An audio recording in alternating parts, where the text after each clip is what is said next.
I call it a litany of preventable errors. Tonight, the family of a woman who died waiting to be flown from Brandon's hospital to Ottawa is taking the province to court. The details just ahead. This is CBC Winnipeg News.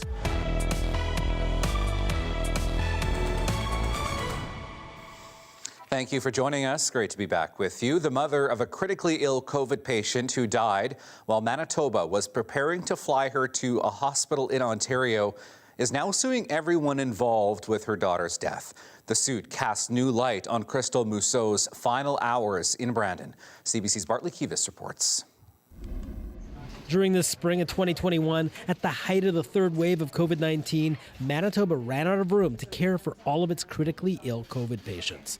A total of 57 were sent to hospitals in other provinces. 12 of those patients died, as well as Crystal Musso of Ebb and Flow First Nation.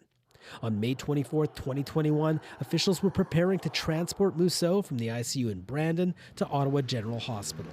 Her condition deteriorated as she was placed in ambulance and died without making it onto an airplane. Elaine Musso is suing the province, Shared Health, Prairie Mountain Health, the Brandon Regional Health Centre, and an ICU nurse. She's also suing Keewatin Air and 2 of its employees. In a statement of claim filed in the Court of King's Bench on March 7th, Elaine Musso claims bad planning and poor decisions, a lack of medical equipment, and improperly trained staff caused the death of her 31-year-old daughter. Citing medical reports and a critical incident report, lawyer Brian Marinick says Crystal Musso's condition worsened during transport until she suffered cardiac arrests and eventually organ failure. You can't predict what the future would hold, but she was in stable condition in ICU, and by moving her out of ICU, it enhanced the risk of some catastrophe happening. In statements, the province, Shared Health, and Prairie Mountain Health offered sympathies to Elaine Musso, but they didn't comment on the lawsuit. The Premier said it would be inappropriate to comment while the suit is before the courts. Bartlett Kivas, CBC News, Winnipeg.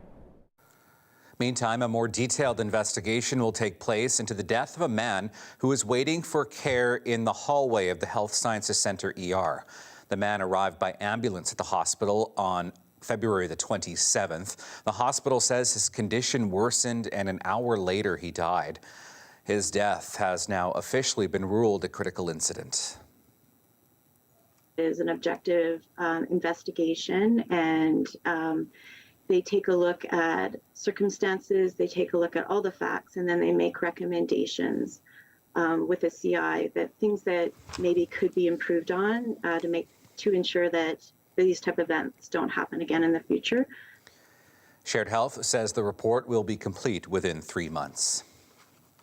Manitoba's PC government is reviving plans for a pilot project that would see liquor sold in a wide array of retail outlets and maybe even in the grocery store. The government first proposed this plan last spring. Public consultations will be held before the province decides what kinds of stores might be involved. It's not clear at this point if the bill, though, will become law before an election is called. A case of potential animal abuse and neglect is under investigation. A Manitoba animal rescue says it saved 2 emaciated dogs that were being sold through an online auction house. CBC's Brittany Greenslade has more and a warning. Some viewers might find this story disturbing. You want to come out and play? With happy wagging tails, Olive and Odie are now adjusting to their new temporary home at an animal rescue. But just days ago, owner Candace Cronin says these 2 Bernedoodles were in drastically different shape. Like, look at how much he's trembling. They were quivering and drooling from the anxiety, and then once we got them here, we could barely touch them. The animals were part of a February consignment sale at Grenthal Auction Services, which listed more than 20 dogs for sale. Cronin says the 2 appeared to be in bad shape, which sparked concerns. So the rescue bid and bought them. Once we got them loaded, I got them on the way home. The female vomited, and she had vomited up hairballs and also garbage. She took them to a vet and started documenting everything. She says their fur was completely matted and they were covered in feces, urine, and riddled with infections. It's led the province to open an animal abuse and neglect investigation into the listed seller. And it's prompted the auction house to make changes too. There has to be a current health certificate, a vet health certificate that they are healthy for sale, and also that one of our reps will physically see the dogs and inspect the dogs and meet the sellers. Selling animals online is legal, but this has sparked a debate about whether that should be changed. Veterinarian Dr. Jonas Watson says it should be banned. The humane society should really ask the question of whether or not it is appropriate to sell animals at auctions. Animals are living, sentient creatures. They're not used cars. They're not stolen bikes. The rescue says it will find good homes for Odie and Olive once they're ready to be adopted. Brittany Greenslade, CBC News, Winnipeg. Thompson has lost a major retailer and employees are now out of work because of a massive fire. The Shoppers Drug Mart started to burn overnight last night. Fire crews worked through today to fully extinguish that fire, but businesses in the adjoining mall were also damaged. Witnesses say the roof of the building collapsed this morning. No one was injured. RCMP say the fire does not appear to be suspicious. A 17-year-old girl was honored today at the Manitoba Legislature for her efforts helping residents escape an apartment fire in northern Manitoba.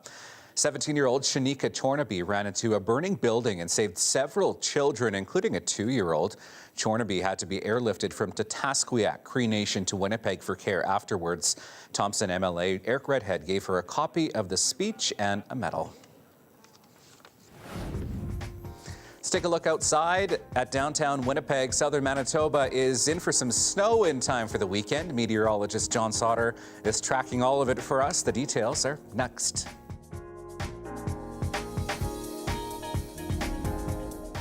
This weather update is brought to you by Capital Ford Lincoln.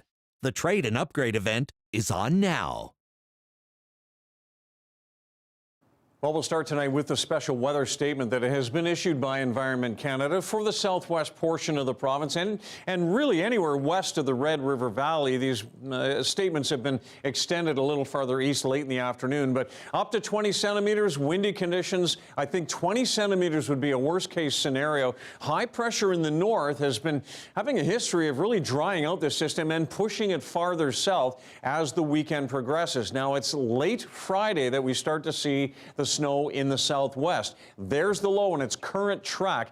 By 8 a.m., we still don't really have much snow here in Winnipeg. That gets going in about the mid-afternoon here in the Red River Valley. Now, if the system moves a little farther north, that'll change the game on what snowfall that we are expecting. But right now, in the next, 48 hours leading up to 5 p.m. on Saturday, 6 centimeters in Winnipeg. But look at the amounts out to the west. 22 in Brandon, 20 in Morden, and much lighter amounts out to the east and certainly to the north. So we'll see how this tracks out as we head on into the weekend. In the meantime, just cloudy tonight, a low of -9. Tomorrow will be a milder day at -2 in the afternoon and still just cloudy. East winds 20 to 25. This system moves away on Sunday. It is a cooler weekend, -6 both days. And then next week we start to see more snow by Wednesday and Thursday.